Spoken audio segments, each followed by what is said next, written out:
বাস্তুৰ সমস্যা বৰ্তমান সময়ত এক ডাঙৰ জ্বলন্ত সমস্যা ৰূপে দেখা দিছে। ঘৰখনত যদি বাস্তু দুখ থাকে, ঘৰখনত যদি বাস্তুসন্মতভাৱে আপুনি নিৰ্মাণ কৰি নলয়, ডাঙৰতকৈ ডাঙৰ বেমাৰ আপোনাৰ হ'ব পাৰে, আপোনাৰ মৃত্যু হ'ব পাৰে, আপোনাৰ ঘৰখনত নানান ধৰণৰ আহুকালৰ সৃষ্টি হ'ব পাৰে।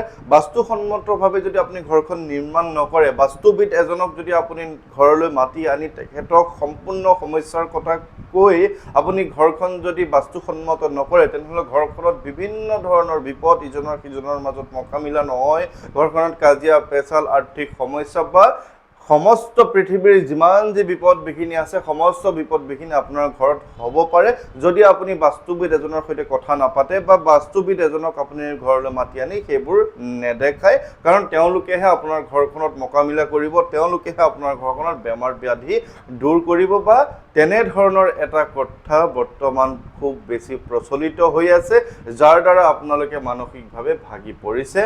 নমস্কাৰ, মই শ্ৰী গুঞ্জন বৰা, আপোনালোক সকলোকে এটা নতুন ভিডিঅ'লৈ স্বাগতম জনাইছোঁ। আশা কৰোঁ আপোনালোক সকলো ভালে কুশলে আছে আৰু আপোনালোকৰ আশীৰ্বাদত মই বৰ্তমান আজিৰ এই সময়লৈকে ভালে কুশলে আছোঁ। এটা খুব ধুনীয়া কাৰ্বি জেকেট পিন্ধিছোঁ, যোৱাকালি এগৰাকী বাইদেৱে মোক গুৱাহাটীত দিছিলে, গতিকে কেনে লাগিছে আপোনালোকে জনাব। মই আগৰজন মানুহে হৈ আছোঁ, কিন্তু যিসকল মানুহে মোক তেওঁলোকৰ গৃহলৈ হনুমান চালিচাৰ লগতে বজৰংগ বাণ পাঠ কৰিবলৈ নিমন্ত্ৰণ দিয়ে আৰু তেওঁলোকে মোক পাকে প্ৰকাৰে সুধিবলৈ চেষ্টা কৰি থাকে যে মই বাস্তু চাওঁ নেকি বা বাস্তুৰ সম্পৰ্কে মোৰ ধাৰণা কি বা বাস্তু লোক এজনক তেওঁলোকে মাতি আনাৰ পিছত সমস্যা সমাধান নোহোৱাৰ পিছত আকৌ তেওঁ ভগৱন্তৰ নাম ল'বলৈ ঘৰত হনুমান প্ৰভুৰ জ্ঞান গুণ পাঠ কৰিবলৈ মোক নিমন্ত্ৰণ জনায়। কিন্তু কিয় নিমন্ত্ৰণ জনায়? বাস্তুবিদ এজনক মাতি আনি বহুত টকা দিয়াৰ পিছতো তেওঁলোকৰ ঘৰত সমস্যা বাৰু সমাধান নহয় নেকি? বা মোক মাতি লৈ গ'লে তেওঁলোকৰ গৃহত সমস্ত সমস্যাৰ সমাধান হ'ব নেকি? কেতিয়াবা মই তেনেধৰণৰ কথা কৈছোঁ নেকি? এই বিষয়ে আপোনালোকৰ লগত আজি কথা পাতিম। বাস্তু হৈছে ঘৰখন পৰিপাটিকে ৰখা, সুন্দৰকে ৰখা, ঘৰখন প্ৰতিটো চুক কোণ দিশ এটা নিৰ্ধাৰিত বাস্তুৰ সন্মতভাৱে কৰি ঘৰখন সুৰক্ষা কৰিব পৰাকৈ এটা বিজ্ঞানসন্মত বুলিয়ে ধৰক বা এটা খুব সুন্দৰ প্ৰচেছ হৈছে বাস্তু। বাস্তু সঁচাকৈ এক সুন্দৰ প্ৰচেছ আৰু বাস্তু মতে যদি আমি ঘৰখন নিৰ্মাণ কৰোঁ তেনেহ'লে আমাৰ ঘৰখনত বিভিন্ন ধৰণৰ বিপদ বিঘিনি দূৰ হ'ব পাৰে। কিন্তু এই ধৰণৰ কথা যদি আপোনাৰ মনলৈ আহে যে যদি আপোনাৰ ঘৰখনত কোনোবা এজন লোকে যে কৈছে যে এই বস্তুটো ইয়াতে থাকিব নালাগিছিলে, এইটো সুন্দৰ এটা বস্তু, কিন্তু আপুনি বিচাৰ কৰি উলিয়াইছে যে আপোনাৰ ঘৰখনত থ'বলৈ এইটোৱে এটা উচিত ঠাই য'ত আপোনাৰ তেওঁ ভাল স্থান পাব, দেখিবলৈও ভাল হ'ব, সুন্দৰ হ'ব, কিন্তু বাস্তুবিদ এজনে কৈছে যে এই বস্তুটো নি পেলাই একেবাৰে এনে এটা ঠাইত থ'ব লাগে য'ত আপোনাৰ লেট্ৰিন বাথৰুম আছে, আপুনি ক'লে বুলি তাত থ'ব নেকি? আৰু যেতিয়ালৈকে আপুনি নথয় তেতিয়ালৈকে আপোনাৰ মনত এনেকুৱা এটা সন্দেহ সোমাই থাকিব যে এই বস্তুটো ইয়াত থকাৰ কাৰণে মোৰ ঘৰখনত বেমাৰ হৈছে, এই বস্তুটো ইয়াত থকাৰ কাৰণে ঘৰত বিভিন্ন ধৰণৰ আহুকাল হৈছে। এনেবোৰ কথা মনত সোমাই দিয়াটো আচলতে ভুল ভ্ৰান্ত ধাৰণা। এইবোৰ কথা আচলতে আপুনি ভাবি ভাবি ভাবি ভাবি অত্যাধিক বেছি যদি ভাবে তেনেহ'লে আপুনি মানসিকভাৱে বহুত বেছি দুৰ্বল হৈ যায়। আপোনাৰ ধাৰৰ ওপৰত ধাৰ এইকাৰণে হৈ যায় কাৰণ আপুনি জানে যে আপুনি সমৰ্থ নহয়, আপোনাৰ বৰ্তমান হাতত ইমানখিনি টকা নাই যে তেওঁ কোৱা মতে, তেওঁ মোবাইলত কোৱা মতে আপোনাৰ ঘৰৰ ড্ৰয়িং ৰুমটো ভাঙি পেলাবলৈ আপোনাৰ সক্ষম নহয়, কিন্তু আপোনাৰ ঘৰখনত এগৰাকী বেমাৰী মানুহ আছে, কিন্তু কোনোবা এজনে ভিডিঅ'ত কৈছে যে আপোনাৰ এই ড্ৰয়িং ৰুমটোত এইটো দিশত থকাৰ কাৰণে সেই মানুহজনৰ বেমাৰ হৈছে আপোনাৰ, তাৰ বাবে আপুনি ভাঙি পেলাবলগীয়া হ'ল, কিন্তু ভাঙি পেলালে হয় কিন্তু আপোনাৰ হাতত টকা নাছিল নতুনকৈ বনাবলৈ, থাকিবলৈও বৰ্তমান ঘৰ নাই, আপোনাৰ ধাৰ বৃদ্ধি হৈ গ'ল কাৰণ ধাৰ লৈহে আপুনি ঘৰটো বনাইছে, কিন্তু সেইখিনি আজিকালি ইমানেই দাম, সেইখিনি পইচা লোৱাৰ পিছতো আপোনাৰ ঘৰটো সম্পূৰ্ণ নহ'ল। এতিয়া কি কৰিব? এতিয়া আপুনি গুঞ্জন বৰাক মাতিব, ভিডিঅ' চাইছে যে হনুমান চালিচা বজৰংগ বাণ পাঠ কৰিব লাগে, এইটো আচলতে ভুল ধাৰণা।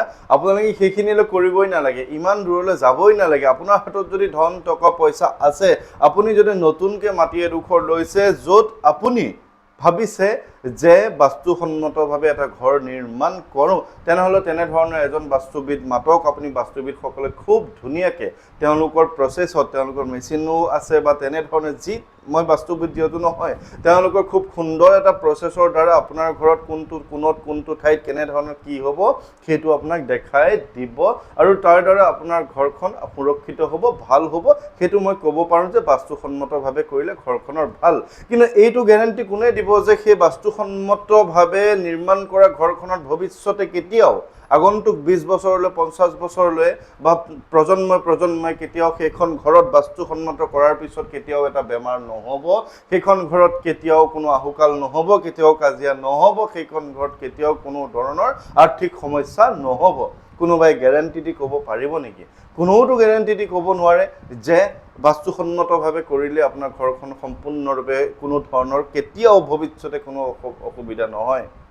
গতিকে এটা কথা মই আপোনালোকক ক'ব বিচাৰিম, আগতেই কৈছোঁ, নতুনকৈ মাটি এডোখৰ লৈছে, আপুনি বাস্তুসন্মতভাৱে গঢ়ি বনাই লওক, কিন্তু এই কথাটো আপুনি ভাবি নল'ব যে আপুনি গোটেই জীৱনটোৰ বাবে প্ৰজন্মৰ বাবে সুৰক্ষিত।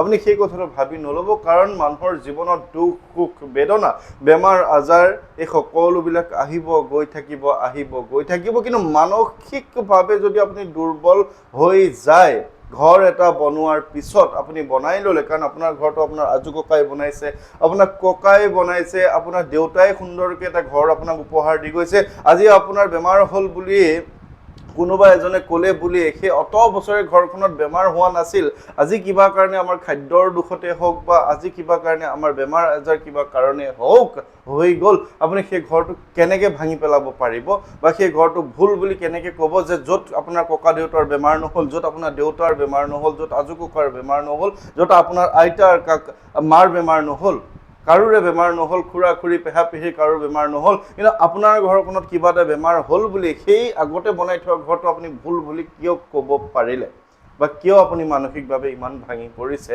আপুনি মানসিকভাৱে কোনো কাৰণে ভাঙি পৰাৰ কোনো প্ৰয়োজন নাই মোৰ মতে, কাৰণ এইবিলাক হৈছে বৰ্তমান আজিৰ সময়ত অহা এটা বস্তু। এতিয়া বাস্তুৰ কথাটো বৰ্তমান ইমান বেছি প্ৰচলিত হৈছে যে এই পেনটো আপুনি এইটো পকেটত ৰাখিব নে সেইটো পকেটত ৰাখিব সেইটোও বাস্তুৱে ক'ব।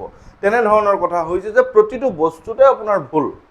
100% সম্পূৰ্ণ বাস্তুসন্মতভাৱে এখন ঘৰ কোনোবাই দেখাই দিব পাৰিব নেকি? বা কোনো এজন লোকৰ ঘৰত যদি এজন বাস্তুবিদ মাতি অনাৰ পিছত তেওঁৰ দ্বাৰা ঘৰখন নিৰ্মাণ কৰাৰ পিছত অন্য এজন মানুহে মাতি আনিলে বাস্তুবিদ, তেওঁ এটাও ভুল দেখাব নোৱাৰিব বুলি কোনোবাই ক'ব পাৰিব নেকি? কোনোওতো ক'ব নোৱাৰে। গতিকে ইটো কৰিলেও ভুল, সিটো কৰিলেও ভুল, ইটো কৰিলেও, গোটেই সমস্ত কথাখিনি ভুলেই ভুল। গতিকে আপুনি মানসিকভাৱে শান্তিত থাকিব পাৰিব জানো? আপুনিতো কেতিয়াও মানসিকভাৱে শান্তিত থাকিব নোৱাৰে, তাৰ দ্বাৰা আপোনাৰ বেমাৰ বৃদ্ধি হ'ব, আপোনাৰ ঘৰখনত নানান আহুকালৰ সৃষ্টি হ'ব, আপোনাৰ ঘৰখনত টকাৰ অভাৱ হ'ব, ঘৰখনৰ বিভিন্ন ধৰণৰ সমস্যা নাটনিয়ে দেখা দিব যদি আপুনি সেই কথাখিনিকে ভাবি থাকি ইটো ভাঙে সিটো ভাঙে, ইটো ভাঙে সিটো ভাঙে তেনেধৰণে কৰি থাকে।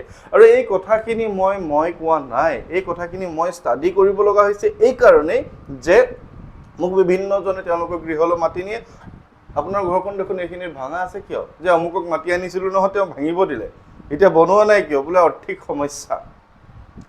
তেনেহ'লে আপোনাৰ আৰ্থিক সমস্যা বাঢ়িল নে কমিল? আপোনাৰ আৰ্থিক সমস্যাটো বাঢ়িহে গৈ থাকিব, কাৰণ ধুনীয়াকৈ বনোৱা ঘৰ এটা আজি ইমান দামৰ দিনত যদি তেনেধৰণে কৰে আচলতে আপোনাৰ কাৰণে বেছি কষ্টহে হ'ব। গতিকে মই বাস্তুক কেতিয়াও বেয়া বুলি নকওঁ, ভাল বুলিয়ে কওঁ। বাস্তু এটা খুব বিজ্ঞানসন্মত বুলি কওক বা খুব এটা ঈশ্বৰৰ লগত কানেক্ট কৰিব পৰা, কোনটো জেগাত কি হ'ব কি নহ'ব এনেধৰণে ধুনীয়াকৈ বুজাই দিয়ে, তেনেধৰণে আপুনি কৰক। কিন্তু এটা কথা মনত ৰাখিব যে বাস্তু ঘৰ নভঙাকেও আপুনি ধুনীয়াকৈ ঘৰখন বাস্তুসন্মত কৰিব পাৰে। মুঠতে আপোনাৰ ঘৰখনত বেয়া শক্তি সোমাব নালাগে, হয়নে নহয়? কোনো ধৰণৰ নিগেটিভিটি আপোনাৰ ঘৰখনত সোমাব নালাগে, কোনো ধৰণৰ নিগেটিভ এনাৰ্জি আপোনাৰ ঘৰখনত কোনো ক্ষতি কৰিব নালাগে। বেমাৰ আজাৰটো হৈ থাকিব। আজি মইতো ক'ব নোৱাৰোঁ বা বাস্তুবিদ এজনে ক'ব পাৰিব নেকি তেখেতৰ জীৱনত কেতিয়াও কোনো কাৰণে এটাও বেমাৰ নহয় বা তেওঁৰ ঘৰখনত কেতিয়াও জীৱনত কাৰো বেমাৰ নহয় বুলি ক'ব পাৰিব নেকি? বা মই যে কৈ থাকোঁ যে আপোনাৰ নাচে ৰোগ হৰে এই চব পীড়া জপত নিৰন্তৰ হনুমতি বীৰা, হনুমান চালিচাৰ কথাখিনি যে মই কৈ থাকোঁ, মই গেৰেণ্টি ক'ব পাৰিম নেকি যে মোৰ বেমাৰ নহ'ব? বেমাৰটো মোৰো হ'ব। কিন্তু আমি এটা জৰিয়তে আমি তেখেতৰ কাষ চাপিব পাৰোঁ, ভগৱন্তৰ ওচৰৰ কাষ চাপিব পাৰোঁ, তেতিয়া আমাৰ বিভিন্ন ধৰণৰ সমস্যা বিপৰ্যয়বোৰ দূৰ হৈ যায়। সেই কথাখিনিহে মই আপোনাক কৈছোঁ। মই আকৌ কৈছোঁ যে বাস্তুৰ লোকসকল খুব এটা কষ্ট কৰে, তেওঁলোকে দিশ নিৰ্ণয় কৰি আপোনাৰ ঘৰখনত আপোনাৰ ভালৰ বাবেহে তেওঁলোকে ঠিক ঠাক কৰে। কিন্তু কিছুমান লোক এনে আছে যে তেওঁলোকে আপোনাক ভয় খুৱাই দিয়ে আৰু ভয় খুৱাই আপোনাৰ ঘৰখনত সম্পূৰ্ণৰূপে মানসিকভাৱে ইমান বেছি দুৰ্বল কৰি দিয়ে। বিশেষকৈ মহিলাসকলে এনেবোৰ কথাত ভুল গৈ আপোনাৰ বিভিন্ন আৰ্থিক সমস্যা, মানুহজনে আপোনাৰ ইমান কষ্ট কৰে, আপোনাৰ মানুহজনে আপুনি নিজেই চাকৰি কৰে, আপুনি কষ্ট কৰে, আপোনাৰ মানুহজনে খেতি কৰে, ইমান কষ্ট কৰে, তাৰপিছত আপুনি বাস্তুৰ ভিডিঅ' চাই আপুনি ইমান বেছি মানসিক অশান্তি কৰি মানুহজনক কিয় ক্ষতি কৰিব লাগে? সেই কথাটোহে মই কৈছোঁ। বাস্তু ভুল নহয়, বাস্তু এটা বিজ্ঞানসন্মত সুন্দৰ ধুনীয়া উপায়, ইয়াৰ দ্বাৰা আপুনি ঘৰখন সুৰক্ষা কৰিব পাৰে। কিন্তু এইটোহে কৈ আছোঁ যে সম্পূৰ্ণ এটা সেই বিষয়টোৰ ওপৰতে নিৰ্ভৰ কৰি জীৱনত কেতিয়াও আপোনাৰ বেমাৰ নহ'ব, ঘৰখনত কোনো আহুকাল নহ'ব, সেই কথাটো ভবাটো ভুল। এতিয়া ক'ম যে আপুনি যদি ভাবিছে যে ভিডিঅ' এটা চাইছে, এইটো বস্তু ইয়াত হ'ব নালাগিছিল, আপোনাৰ ঘৰত বা আমাৰ ঘৰত মানুহৰ প্ৰত্যেকজন লোকৰ ঘৰতে বাস্তুৰ সমস্যা থাকিব পাৰে, প্ৰত্যেকজন লোকৰ ঘৰতে থাকিব পাৰে। গতিকে আপোনাৰ ঘৰত যদি আপুনি ভাবিছে যে বাস্তুৰ সমস্যা আছে, আপুনি চাইছে যে বাস্তুৰ সমস্যা, তেনেহ'লে একমাত্ৰ কেৱল হনুমান প্ৰভু আছে, যাৰ শক্তিৰ দ্বাৰা আপুনি ঘৰখন বাস্তুসন্মত কৰিব পাৰে বা বাস্তুৰ দোষবোৰ আঁতৰাব পাৰে। এয়া কেৱল মই কোৱা নাই, ইয়াতে আছে শ্ৰী বজৰংগ বাণ, যশস্বী বজৰংগ বাণৰ সম্পূৰ্ণ 58টা চৌপাইৰ সৈতে এইখন বজৰংগ বাণ আছে। এই বজৰংগ বাণখনত সুন্দৰভাৱে লিখা আছে যে বাস্তু দোষ দূৰ কৰে বজৰংগ বাণ। বজৰংগ বাণ হৈছে হনুমান প্ৰভুৰ ইমান ডাঙৰ এক শক্তি, বিশাল শক্তি, যাৰ শক্তিৰ কোনো তুলনা নাই। ৰামদূত অতুলিত বল ধামা, ৰামদূত তেওঁৰ ইমান বল, তেওঁৰ কোনো তুলনাই নাই, অতুলনীয় তেওঁৰ বল আছে, তেওঁৰ বুদ্ধি আছে, তেওঁ বিদ্যা আছে, ইমান অপৰিসীম, তেওঁৰ বাস্তুৰ সমস্যা দূৰ কৰিব নোৱাৰিব নেকি? তেনেধৰণে কিয় ভাবিছে আপুনি? গতিকে হনুমানজীৰ এখন পঞ্চমুখী ফটো, যিখন ফটো আপুনি ঘৰখনৰ মূল দৰ্জাৰ সন্মুখ ফালে, আপোনাৰ ঘৰখন যদি এইফালে মোৰ ফালে আছে আৰু মূল মেইন দৰ্জাখন, মেইন গেটখন যদি এনেকুৱাত আছে, আপুনি আপোনাৰ ফালে মানে আপুনি সোমাব, এইখন তেওঁ হনুমানজীৰ ফটো পঞ্চমুখী ওপৰত লগাই থ'ব, যাতে কোনো ধৰণৰ বেয়া শক্তি, অপশক্তি, নিগেটিভিটি, আপুনিও ঘৰখনত যদি কোনো লোকে ভূত প্ৰেতো হওক বা বাহিৰা শক্তিৰ কিবা দ্বাৰা যদি অপকাৰো কৰিব বিচাৰে, কোনো অপকাৰী শক্তিয়ে আপোনাক ক্ষতি কৰিব নোৱাৰে। পঞ্চমুখী হনুমানজীৰ ফটো এখন এইকাৰণে লগাব লাগে, কোনো কাৰণে এই ক্ষেত্ৰত আপোনাৰ দিশৰ কাৰণে কনফিউজ নহ'ব যে মোৰ ঘৰটো অমুক দিশত আছে, অমুক দিশত হ'লে নহ'ব নেকি, অমুক দিশত হ'লে নহ'ব নেকি, পূব পশ্চিম উত্তৰ দক্ষিণ বুলি কোনো কথা নাই। পঞ্চমুখী হনুমান মানে 5খন মুখ, তেওঁ 4টা দিশতে তেওঁ চাব পাৰে।